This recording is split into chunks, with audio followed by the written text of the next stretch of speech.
ನಮಸ್ಕಾರ. ಧಾರ್ಮಿಕ ಚಾನೆಲ್ಗೆ ನಿಮಗೆ ಸ್ವಾಗತ. ನಾನು ನಿಮಗೆ ಇವತ್ತು ಮನುಷ್ಯನ ಜನ್ಮದ ಬಗ್ಗೆ ಹೇಳುತ್ತೇನೆ. ನಮ್ಮ ಭಾರತೀಯ ಸನಾತನ ಧರ್ಮದಲ್ಲಿ ಅತ್ಯಂತ ಆಳವಾದ ಮತ್ತು ಕುತೂಹಲಕಾರಿ ವಿಷಯವೇನೆಂದರೆ ಪುನರ್ಜನ್ಮ. ಅನೇಕ ಜನರ ಮನಸ್ಸಿನಲ್ಲಿ ಒಂದು ಪ್ರಶ್ನೆ ಮೂಡುತ್ತದೆ, ಮನುಷ್ಯನಿಗೆ ಒಟ್ಟು ಎಷ್ಟು ಜನ್ಮಗಳಿರುತ್ತವೆ? ಇಂದು ಇದೇ ವಿಷಯವನ್ನು ಶಾಸ್ತ್ರಗಳ ಆಧಾರದ ಮೇಲೆ ತಿಳಿದುಕೊಳ್ಳೋಣ. ಮೊದಲನೆಯದಾಗಿ, ಹಿಂದೂ ಧರ್ಮ ಗ್ರಂಥಗಳಲ್ಲಿ ಮನುಷ್ಯನಿಗೆ ಇಷ್ಟು ಜನ್ಮಗಳೇ ಎಂದು ಯಾವುದೇ ನಿಗದಿತ ಸಂಖ್ಯೆ ಹೇಳಲಿಲ್ಲ. ಆದರೆ ಜೀವಾತ್ಮವು ತನ್ನ ಕರ್ಮದ ಆಧಾರದ ಮೇಲೆ ಮತ್ತೆ ಮತ್ತೆ ಜನ್ಮ ಪಡೆಯುತ್ತದೆ ಎಂದು ಹೇಳಲಾಗಿದೆ. ಶಾಸ್ತ್ರಗಳ ಪ್ರಕಾರ ಜೀವಿಯು 84 ಲಕ್ಷ ಯೋನಿಗಳಲ್ಲಿ ಸಂಚರಿಸುತ್ತದೆ. ಅಂದರೆ ನೀರಿನ ಜೀವಿಗಳು, ಪಕ್ಷಿಗಳು, ಪ್ರಾಣಿಗಳು, ಕೀಟಗಳು ಸೇರಿದಂತೆ ಅನೇಕ ರೂಪಗಳಲ್ಲಿ ಜನ್ಮ ಪಡೆಯುತ್ತದೆ. ಈ ಎಲ್ಲ ಯೋನಿಗಳನ್ನು ದಾಟಿ ಕೊನೆಗೆ ಅತ್ಯಂತ ಅಪರೂಪವಾದ ಮಾನವ ಜನ್ಮ ದೊರೆಯುತ್ತದೆ. ಮಾನವ ಜನ್ಮ ಏಕೆ ವಿಶೇಷ?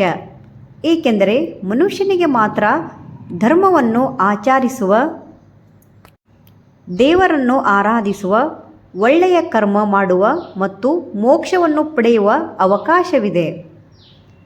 ದೇವರು ಮನುಷ್ಯನಿಗೆ ವಿವೇಕ ಮತ್ತು ಜ್ಞಾನವನ್ನು ಕೊಟ್ಟಿದ್ದಾನೆ. ಭಗವದ್ಗೀತೆಯಲ್ಲಿ ಶ್ರೀಕೃಷ್ಣನು ಅರ್ಜುನನಿಗೆ ಹೇಳುತ್ತಾನೆ, ಹಳೆಯ ಬಟ್ಟೆಯನ್ನು ಬಿಟ್ಟು ಹೊಸ ಬಟ್ಟೆಯನ್ನು ಧರಿಸುವಂತೆ ಆತ್ಮವು ಹಳೆಯ ದೇಹವನ್ನು ಬಿಟ್ಟು ಹೊಸ ದೇಹವನ್ನು ಪಡೆಯುತ್ತದೆ. ಇದರ ಅರ್ಥ ಆತ್ಮಕ್ಕೆ ಜನನವೂ ಇಲ್ಲ, ಮರಣವೂ ಇಲ್ಲ, ದೇಹ ಮಾತ್ರ ಬದಲಾಗುತ್ತದೆ. ಹಾಗಾದರೆ ಪುನರ್ಜನ್ಮವನ್ನು ನಿರ್ಧರಿಸುವ ಯಾವುದು? ಉತ್ತರ ಒಂದೇ, ಕರ್ಮ. ನಾವು ಮಾಡುವ ಪ್ರತಿಯೊಂದು ಒಳ್ಳೆಯ ಮತ್ತು ಕೆಟ್ಟ ಕಾರ್ಯಕ್ಕೂ ಫಲವಿದೆ. ಪುಣ್ಯಕರ್ಮಗಳು ಉತ್ತಮ ಜನ್ಮಕ್ಕೆ ಕಾರಣವಾದರೆ, ಪಾಪಕರ್ಮಗಳು ದುಃಖಕರ ಜನ್ಮಕ್ಕೆ ಕಾರಣವಾಗುತ್ತವೆ.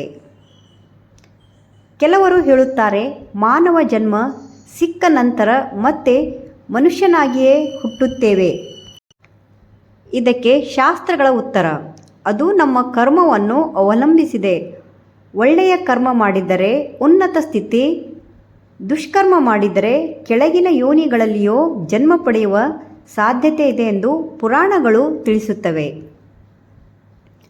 ಹಾಗಾದರೆ ಜನನ ಮರಣದ ಈ ಚಕ್ರ ಯಾವಾಗ ಮುಗಿಯುತ್ತದೆ?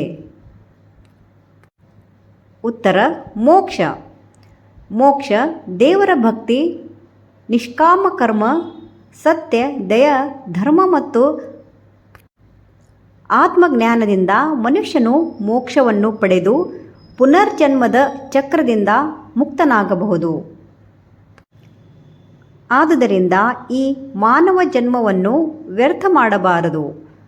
ಸತ್ಕರ್ಮ ಮಾಡಬೇಕು, ದೇವರ ನಾಮಸ್ಮರಣ ಮಾಡಬೇಕು, ಹಿರಿಯರನ್ನು ಗೌರವಿಸಬೇಕು, ಎಲ್ಲರಿಗೂ ಸಹಾಯ ಮಾಡಬೇಕು ಮತ್ತು ಧರ್ಮದ ಮಾರ್ಗದಲ್ಲಿ ನಡೆಯಬೇಕು. ಇದೇ ಜೀವನದ ನಿಜವಾದ ಉದ್ದೇಶ. ಕೊನೆಯದಾಗಿ, ಮನುಷ್ಯನಿಗೆ ಎಷ್ಟು ಜನ್ಮಗಳಿವೆ ಎಂಬುದಕ್ಕಿಂತ ಈಗ ಸಿಕ್ಕಿರುವ ಈ ಅಮೂಲ್ಯ ಮಾನವ ಜನ್ಮವನ್ನು ಹೇಗೆ ಸಾರ್ಥಕಗೊಳಿಸುತ್ತೇವೆ ಎಂಬುದು ಮುಖ್ಯ. ಈ ಸೃಷ್ಟಿಯಲ್ಲಿ ದೊರೆಯುವ ಎಲ್ಲ ಜನ್ಮಗಳಲ್ಲಿ ಮಾನವ ಜನ್ಮವೇ ಅತ್ಯಂತ ಶ್ರೇಷ್ಠ ಮತ್ತು ಅಪರೂಪದ ಜನ್ಮ ಎಂದು ಶಾಸ್ತ್ರಗಳು ಹೇಳುತ್ತವೆ. ಅನೇಕ ಜನ್ಮಗಳ ನಂತರ ಜೀವಾತ್ಮನಿಗೆ ಮಾನವ ದೇಹ ದೊರೆಯುತ್ತದೆ ಎಂದು ಪುರಾಣಗಳು ಹೇಳುತ್ತವೆ. ಮಾನವ ಜನ್ಮದ ವಿಶೇಷತೆ ಏನೆಂದರೆ, ಮನುಷ್ಯನಿಗೆ ಯೋಚಿಸುವ ಶಕ್ತಿ, ವಿವೇಕ, ಧರ್ಮವನ್ನು ಪಾಲಿಸುವ ಸಾಮರ್ಥ್ಯ ಮತ್ತು ದೇವರನ್ನು ಅರಿಯುವ ಅವಕಾಶವಿದೆ. ಪ್ರಾಣಿ ಪಕ್ಷಿಗಳು ತಮ್ಮ ಸ್ವಭಾವದಂತೆ ಬದುಕುತ್ತವೆ. ಆದರೆ ಮನುಷ್ಯನು ಸತ್ಯ, ಧರ್ಮ, ದಯೆ ಮತ್ತು ಭಕ್ತಿಯ ಮಾರ್ಗವನ್ನು ಆಯ್ಕೆ ಮಾಡಬಹುದು. ಭಗವದ್ಗೀತೆಯಲ್ಲಿ ಶ್ರೀಕೃಷ್ಣನು ಆತ್ಮವು ಶಾಶ್ವತವಾದುದು, ದೇಹ ಮಾತ್ರ ನಶ್ವರವಾದುದು ಎಂದು ಬೋಧಿಸುತ್ತಾನೆ. ಆದುದರಿಂದ ಈ ಮಾನವ ಜನ್ಮವು ಕೇವಲ ಭೋಗಕ್ಕಾಗಿ ಅಲ್ಲ, ಯೋಗಕ್ಕಾಗಿ, ಕೇವಲ ಸಂಪತ್ತಿಗಾಗಿ ಅಲ್ಲ. ನಾವು ಮಾಡುವ ಪ್ರತಿಯೊಂದು ಕರ್ಮಕ್ಕೂ ಫಲವಿದೆ. ಶಾಸ್ತ್ರಗಳು ಹೇಳುವಂತೆ ಮನುಷ್ಯನ ಜೀವನದ ಪರಮ ಗುರಿ ಮೋಕ್ಷ, ಅಂದರೆ ಜನನ ಮರಣದ ಚಕ್ರದಿಂದ ಮುಕ್ತಿ ಪಡೆಯುವುದು. ಅದಕ್ಕಾಗಿ ಭಕ್ತಿ, ಜ್ಞಾನ, ಸತ್ಕರ್ಮ ಮತ್ತು ದೇವರ ಮೇಲಿನ ನಂಬಿಕೆ ಅಗತ್ಯ.